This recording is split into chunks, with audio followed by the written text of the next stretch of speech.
Your mechanic just told you your engine is burning oil. Maybe you're adding a quart every 1,000 miles. Maybe you see blue smoke in your rearview mirror. Maybe the oil level drops noticeably between changes, and nobody can figure out where it's going. And now someone is throwing around words like engine rebuild, piston rings, or valve job, and the estimate is sitting somewhere between $3,000 and $6,000. Before you hand over that kind of money, I need you to watch this video, because there is a very specific order of things you should check and do before that conversation happens. And in many cases, not all, but many, the fix is dramatically cheaper than what you've been quoted. I'm going to walk you through the whole thing, step by step, exactly the way a good mechanic would approach it. First, let's get clear on what we're actually talking about. When people say a car is burning oil, they mean oil is getting into the combustion chamber and being burned along with the fuel. This is different from an external oil leak, where oil drips onto the ground or onto engine components. Both result in oil loss, but the causes and fixes are different. Burning oil happens internally.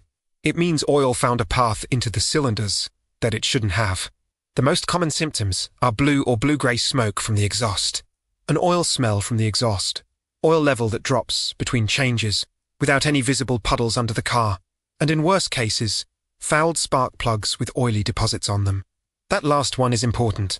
If you pull your spark plugs and they're coated with black, oily residue, that's a strong sign oil is getting into the combustion chamber on that cylinder. Now, here's something most people don't know, and it matters before you do anything else. Some oil consumption is considered normal by manufacturers. Many automakers state that consuming up to 1 quart per 1,000 miles is within their acceptable range. General Motors has stated 1 quart per 2,000 miles as acceptable. Ford has listed 1 quart per 1,000 miles. Some European brands have stated even higher thresholds. Is that a lot? Yes, honestly it is, especially compared to what well-maintained engines typically consume in practice. Consumer reports found that the overwhelming majority of cars don't need oil added between scheduled changes at all. But the point is that if you're losing a quart every 2,000 or 3,000 miles, you're not necessarily dealing with a catastrophic internal failure. You're dealing with a problem that needs to be properly diagnosed before it becomes one. The number that should trigger real urgency is a quart per 1,000 miles or faster. At that rate, the damage is ongoing and accelerating, and you need to understand what's causing it. So let's start at the cheapest and most overlooked place, the PCV valve. PCV stands for positive crankcase ventilation. Here's what it does. During normal engine operation, small amounts of combustion gases slip past the piston rings and into the crankcase, the lower part of the engine where the oil sits. These gases contain fuel vapors, moisture, and combustion byproducts. The PCV valve's job is to route those gases back into the intake system to be burned, rather than letting them build up pressure inside the engine. When the PCV valve fails, either by sticking open or sticking closed, things go wrong in ways that directly cause oil consumption. If it sticks open, it creates an excessive vacuum that literally pulls oil mist out of the crankcase and into the intake manifold, where it gets burned. Drivers in this situation lose oil, often see some smoke, and never find any external leak, because the oil is going out through the intake, not through a gasket. If the PCV valve clogs or sticks closed, crankcase pressure builds up and starts forcing oil out through seals and gaskets. You get leaks, elevated oil consumption, and pressure-related symptoms. A ventilação com pressão controlada. Valve on most vehicles costs between $5 and $25. Replacing it is typically a 5 to 15-minute job. Find the valve, which is usually on top of the engine connected to a hose, going to the intake manifold. Pull it out, shake it. A working PCV valve rattles. A stuck one doesn't. Replace it and replace the hoses connected to it while you're there, because those hoses crack and leak too. This single component accounts for a meaningful percentage of oil consumption cases that drivers assume require major engine work. If you haven't already replaced your PCV valve and its hoses, do it before you do anything else. It's the cheapest possible starting point, and it's frequently the actual cause. While you're in that area, check all the hoses in the crankcase ventilation system for cracks, brittleness, or deterioration. These hoses run hot and cold thousands of times over a vehicle's life, and they age out. A cracked crankcase ventilation hose can introduce vacuum leaks and contribute directly to oil being pulled into places it shouldn't be. The entire P50 valve plusos might cost you $30 to $50 to replace completely. Do it first. If replacing the PCV system doesn't resolve the consumption, the next step is to pay attention to when and how the oil smoke appears. This is actually a very useful diagnostic tool that costs nothing. Watch your exhaust carefully in different conditions. Blue or blue-grey smoke at startup that clears after a minute or two and then doesn't. Return during normal driving that specific pattern points toward valve stem seals. Here's why. Valve stem seals are small rubber or synthetic seals that sit at the top of each valve, where the valve stem passes through the cylinder head. Their job is to prevent oil from seeping down the valve stem and into the combustion chamber. When these seals harden, crack, or wear out, which happens over time and mileage, oil slowly seeps past them and pools in the combustion chamber, while the engine sits overnight. When you start the engine cold, that pooled oil burns off immediately, producing a puff of blue smoke right at startup.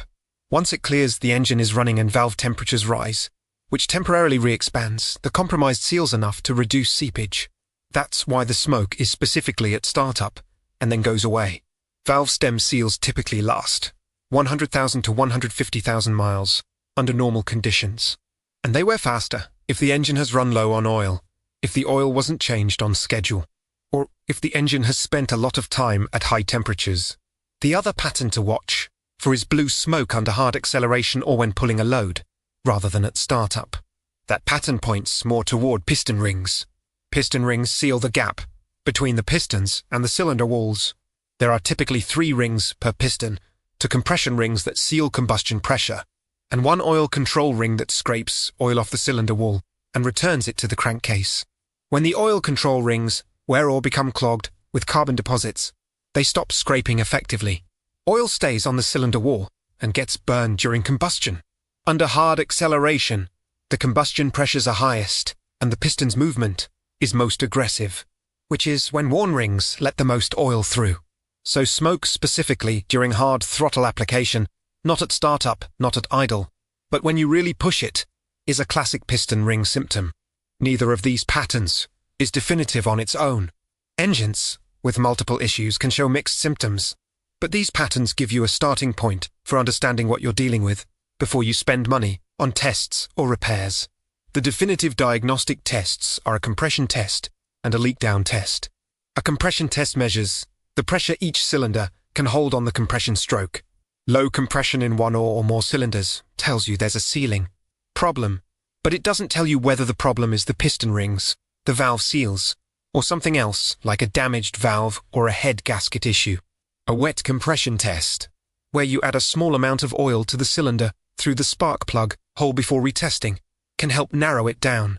If compression improves significantly with oil added, it suggests the rings are the problem, because the oil temporarily seals the ring gap. If compression stays low even with oil added, the issue is more likely in the valvetrain, the valves or valve seals. A leak-down test goes further.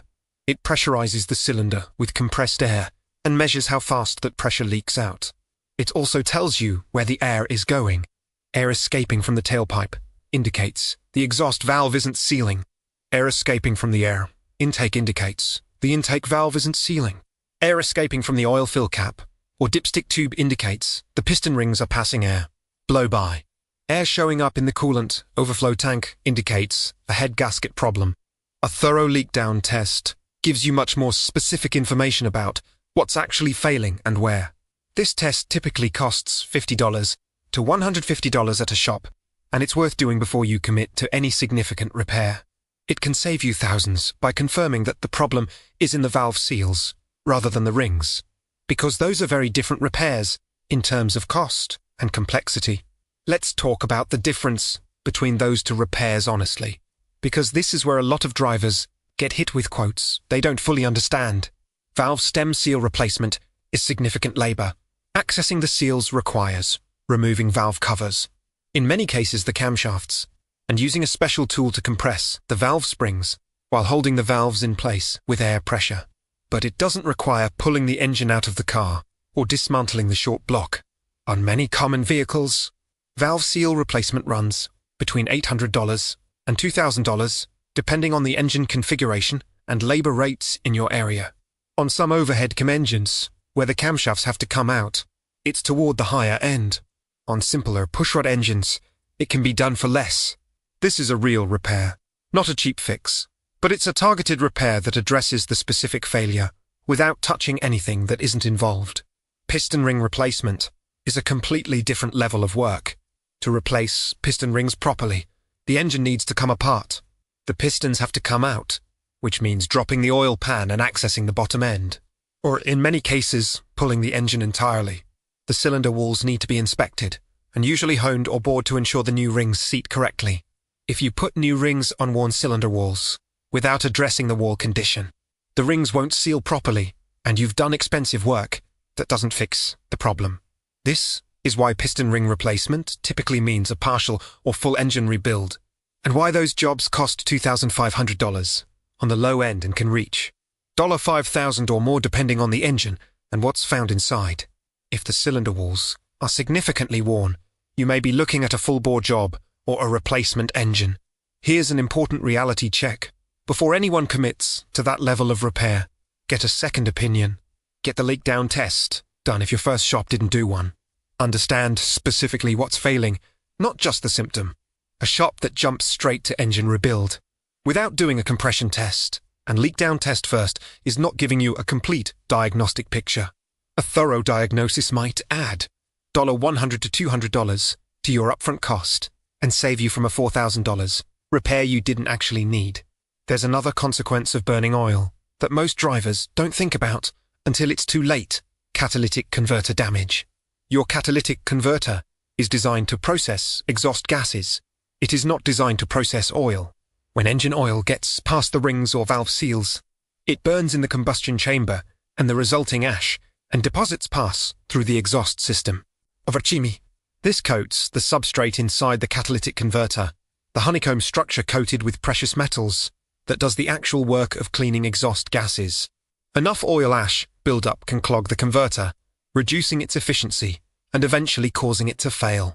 Catalytic converter replacement on most vehicles runs $800 to $1,500 or more depending on the vehicle and whether an OEM or aftermarket unit is used. And here's the part that stings. A car burning oil that damages its catalytic converter is now facing to repair bills. Instead of one, the internal engine issue that caused the oil consumption, plus the converter that got killed by the burning oil. This is a real consequence, not a hypothetical. GM issued customer satisfaction communications specifically about catalytic converter damage caused by engine oil consumption in some of their four-cylinder engines. The damage is documented and well established. This is one of the main reasons you shouldn't just manage oil consumption by adding oil between changes without addressing the underlying cause. Yes, you can keep the oil levels safe that way in the short term, but if oil continues to burn through the combustion chamber and exhaust, you're slowly loading your catalytic converter with ash deposits every single mile. The longer it goes on, the more likely you are to add a converter failure on top of whatever internal repair you eventually need. So what can you do in the meantime while you're figuring out your next step? A few things that are legitimate and worth considering. First, switch to a high-mileage oil if you haven't already. High-mileage oils are specifically formulated for engines over 75,000 miles. They contain seal conditioners, ingredients that help rejuvenate and re-expand hardened rubber seals, including valve stem seals. For engines where the seals are in the early stages of hardening and haven't completely failed, high-mileage oil can reduce oil seepage meaningfully. This is not a permanent fix for seals that have actually broken down, but it's a legitimate, documented benefit for seals that are aging. Brands like Castrol GTX High Mileage, Mobil 1 High Mileage, and Valvoline Max Life are all legitimate products with this formulation. Second, make sure you're using the correct viscosity. If your engine specifies 5W30 and you've been running 5W20, or vice versa, using the correct viscosity can affect how well the oil stays in the right places. Thinner oil is more likely to work past aging seals. Follow your manufacturer specification exactly. Third, check your oil level more frequently than normal, ideally every week or every other fill-up. If your engine is consuming oil, the worst outcome is running it significantly low without knowing it. Because low oil pressure accelerates every form of internal wear and can turn a manageable situation into a catastrophic one quickly. Set a reminder on your phone.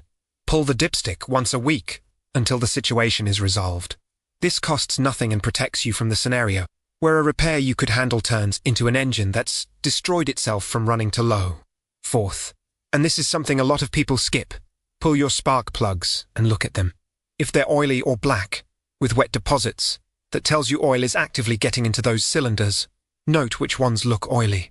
If it's primarily the front plugs or primarily the rear plugs, or if one cylinder looks dramatically worse than the others, that information can help your mechanic narrow down where the problem is concentrated. Here's the bottom line on all of this. A car burning oil is a problem that needs to be diagnosed properly before it's repaired. The sequence is: check and replace the PCV valve and hoses first. Watch the smoke pattern and note when it appears. Have a compression test and leak down test done before committing to any major repair. Get a specific diagnosis, not just it's burning oil, but what component is failing and what the test data shows. Then get the right repair for the actual problem. In some cases, that's a $20 PCV valve. In some cases, it's $1,200 worth of valve stem seals. In some cases, it is a full rebuild. But you should know which one you actually need before you spend money, not after. Don't let oil consumption go unaddressed indefinitely. Keep the levels safe in the meantime, but understand that every mile you drive with burning oil is loading your catalytic converter with deposits and allowing internal wear to continue and potentially worsen. Make a plan. Get the right tests done. And if you get a large repair estimate, make sure whoever gave it to you has actually done a leak down test and can tell you specifically what's failing. Not just that the engine burns oil. If this helped you understand what you're dealing with, hit the like button. It helps reach more drivers in the same situation. Drop a comment below and tell me what your car is doing, how many miles it has, and what you've already tried. I read every single comment, and I'll do my best to point you in the right direction. Subscribe for more straightforward car information, no products to push, no scare tactics, just what actually helps.